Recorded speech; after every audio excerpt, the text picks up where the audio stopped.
Hey, so today I want to talk about To Kill a Mockingbird. I don't need to tell you why to read it. We know it's a classic. I know there's a lot of different controversies on it, but I've got a particular take that I wanted to share with you all today.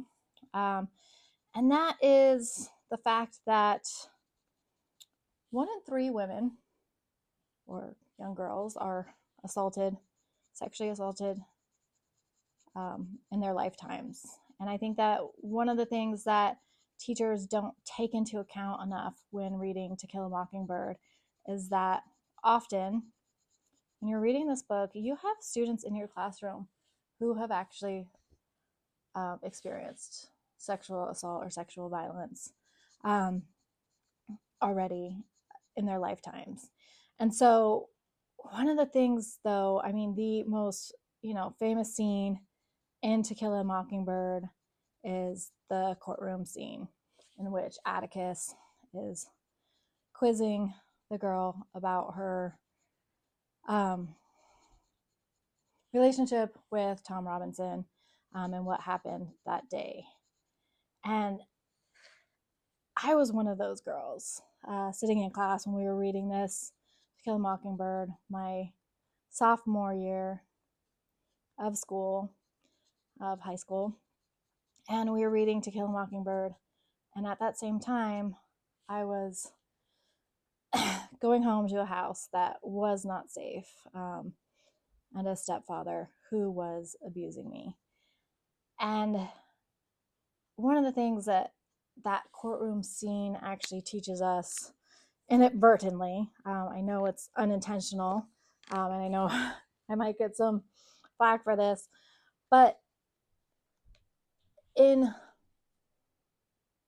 that cross-examination of that young girl who was coming forth to talk about sexual assault. Now, in this book, we know that sexual assault was fake. We also know that she was actually abused by her father. But what we see is this girl on the stand with hundreds of people, the entire town, there for the questioning.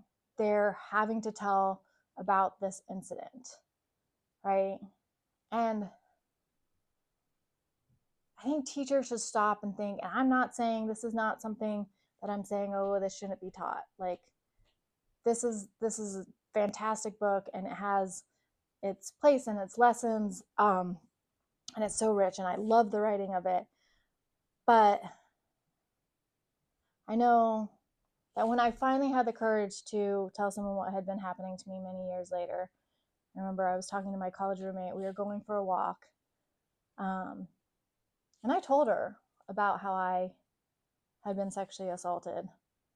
And being the good friend that she is, she was like, we should go to my uncle. He works for the FBI.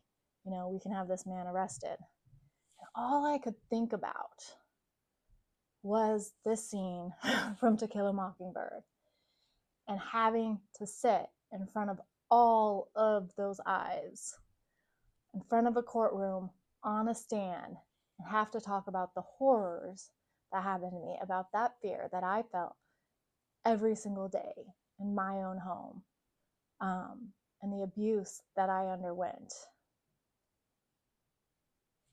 It was 3 years before I told anyone else about my experience because I was so afraid, having really been a survivor of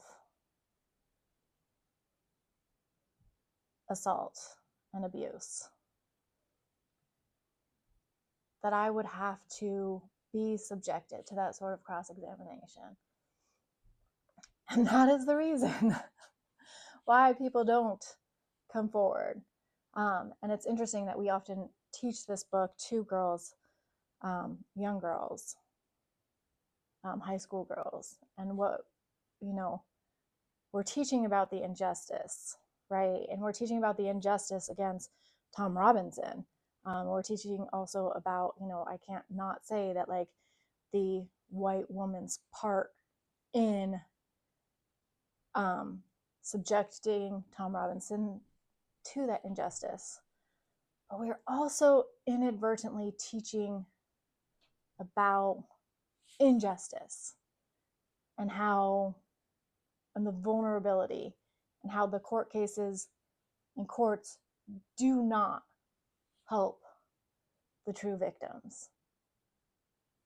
And that's just a little bit of food for thought when you're teaching To Kill a Mockingbird. I know in my class there was another student who actually came forward and talked about being sexually assaulted in our English class.